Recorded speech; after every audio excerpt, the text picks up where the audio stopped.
local oncologist told me that this is a very rare type of brain tumor. It's often diagnosed in children, not adults. How much time do I have? Is it months? Is it years? The time this all started, I had a 5-year-old daughter, and I was about 7 or 8 months pregnant with my second child, my son. But towards the end of my pregnancy, I noticed 2 things were happening. One was that I had a really specific tingling sensation on the one side of my face. It felt like water kind of dripping on the inside. And that was unusual. I hadn't experienced that with my pregnancy with my daughter. So I remember talking to my OB physicians about it. And, they said that could be common in pregnancy. I was considered, a late or an older pregnancy because I was in my mid-30s at that point, but they weren't too concerned about it. The other thing that I noticed in my second pregnancy around the same time was a little bit of a vision change. Subtle, but it was noticeable enough that I did go to the eye doctor, and that exam showed that everything seemed fine. And they said, if it gets worse, you can come back and see us. And so after I had my son, I remember driving myself to my postpartum checkup with my OB-GYN. And as I was driving, it felt like I was looking almost through a kaleidoscope.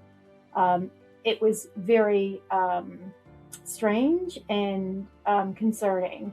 She said to me at the end of the appointment, everything looks great, you look good, and it sounds like baby's all good. And I said, yeah, there is this one thing though that I'm noticing. My vision seems off. Something seems wrong. And she said, well, what does it seem like? And I said, it feels like I'm seeing double. And her face just kind of fell. And she said, we need to get you to a neurologist now, because that is not good if you're seeing double. And so that led me to a neurologist. He did a physical exam and everything seemed fine. But he said, because of this vision change, you really need to have an MRI. And the day after Christmas that year, I went to have the MRI.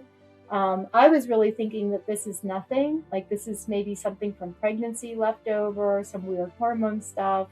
But I got a call about an hour after I had the MRI at the hospital, and the neurologist on call told me over the phone that the MRI picked up what looked to be like a glioma on my brainstem. And that oncologist said, look, based on the MRI, this is a very rare type of brain tumor. It's more often diagnosed in children. And when it is diagnosed in children, it is often a very aggressive tumor. I wish she would have told me to stay off the internet, because the phone call was very short. It was all business. It was, there seems to be a glioma on your brainstem. I think this is treatable. You are going to need to see an oncologist. I can help you get a referral there. And do you have any questions for me? And I was really floored by the whole conversation. I didn't know what a glioma was. I didn't understand kind of the gravity of that news. I knew it was serious. When she said oncologist, I knew that word and I knew that was serious, but I was so stunned at hearing this that it kind of stunned me into silence. So my local oncologist told me that this is a very rare type of brain tumor. And so he recommended that I get a second opinion, and he helped me get an appointment at one of the best cancer centers in the world. When I went for that second appointment, the physician walked in. She didn't look at me. She washed her hands and she asked me, what brings you here today?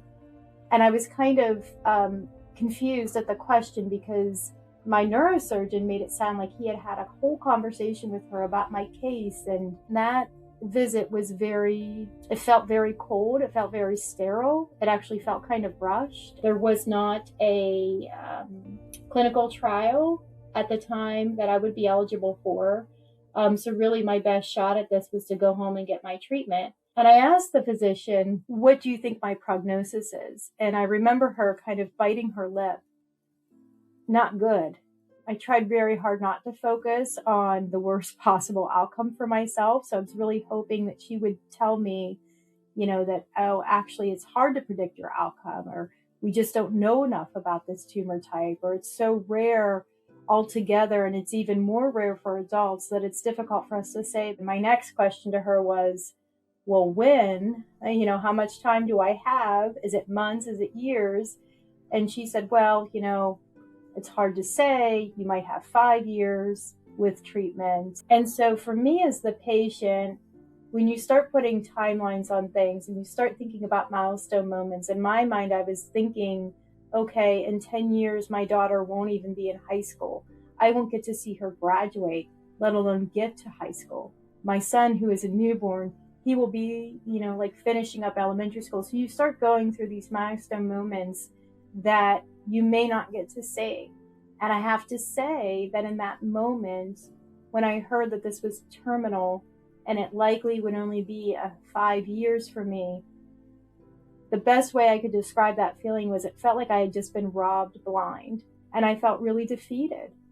In that moment, I remember sinking into that exam chair and like the terrible neon lights above and just feeling like so defeated already. And I hadn't even started in this battle yet.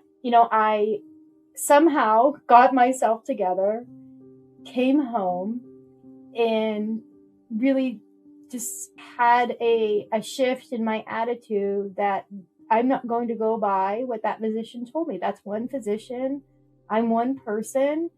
I don't think that I have an expiration date. I certainly don't feel like it's going to be on that timeline. Maybe it will be. So for me, it was very important to really have all of the information I needed to move forward with the decision for radiation therapy. And so I found another physician who was doing biopsies on the brainstem regularly. He was doing them regularly with success. And so I did move forward against the advice of a lot of people who told me, like, that is just way too risky. It's way too dangerous. The brainstem is highly sensitive.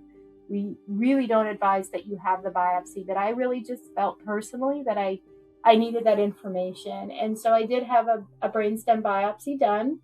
And the biopsy confirmed what was in the MRI. It did tell me that it was a grade 2 astrocytoma, and it was a diffuse intrinsic pontine glioma, meaning it was in my brainstem. I presented that information to my local hospital. The tumor board at the hospital met, and they decided that yes, the next best steps for you, Leanne, is to have radiation therapy. I had 36 radiation therapy treatments to the brainstem. I had a follow-up MRI, and the MRI mercifully showed that it helped shrink the glioma significantly.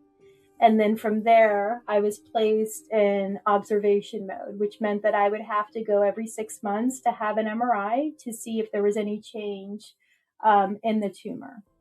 And then after months and then years of this, eventually a physician told me that I was in remission. This is now in remission.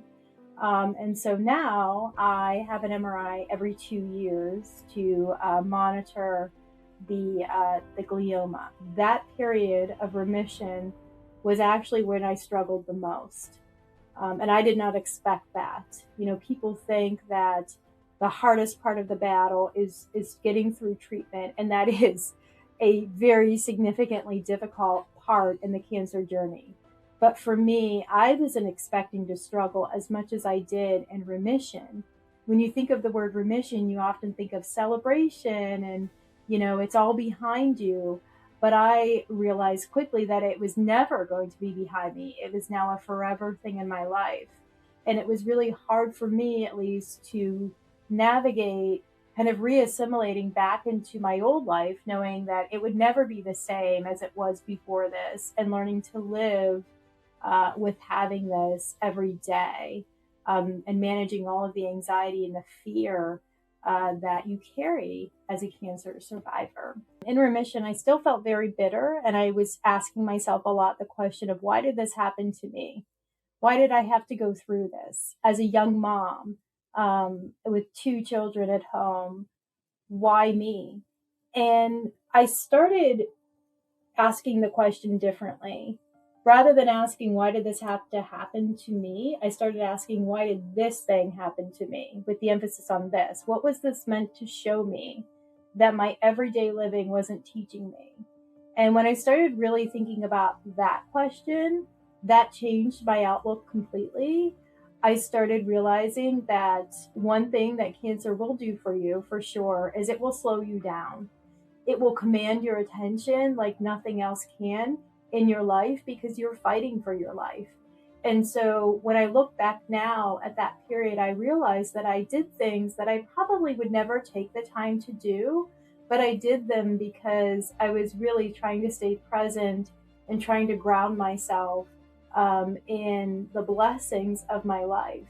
I also thought a lot about what could I share with my children now that I want them to know in case I'm not here someday to teach them, whether it's this is how you cook, this is how you make friends, this is what to look for in a future, partner, this is what to do when you're having trouble with, your friends or your family, and this is how you manage conflict. I know for sure that I would not have thought about those things as much as I did had I not been facing my mortality.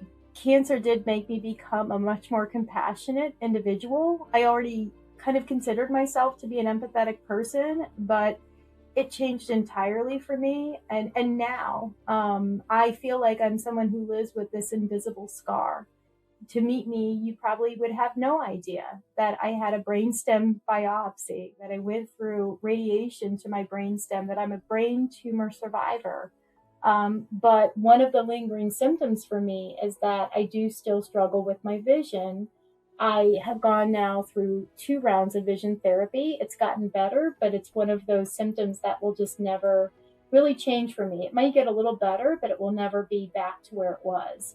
And the other kind of great lesson I think that stayed with me is a quote by Howard Thurman, because I really think he said it best. He said, when you're thinking about your purpose in this life, what you're meant to do, what you're called to do, he says, don't ask yourself what the world needs. Ask yourself what makes you come alive, because what the world needs are more people who have come alive. And truly, I strive to do that every day. I think about what lights me up and what fills me up. I was working in healthcare marketing at the time of my diagnosis and the treatment. And then for a few years after that, I now work in higher ed marketing. So I changed industries completely. And that has been an amazing journey. I also published a book, Finding the Rainbow, The Other Side of a Cancer Journey, which talks a little bit more about my lessons learned after the cancer diagnosis and treatment. I also started my own company. And so it's just been an amazing, incredible journey that I never would have expected for myself. And I probably never would have ventured into had I not faced this challenge and this unique journey. So looking back now, 11 years later, it is really amazing to me to see all of the things that have happened to me that I never thought would have been possible 11 years ago. Seeing my son, who is now 11, my daughter, who is now 16, is really remarkable. None of us really have an expiration date, and to just be joyful for the time that we do have, because that's the only thing we own for sure is really the present moment.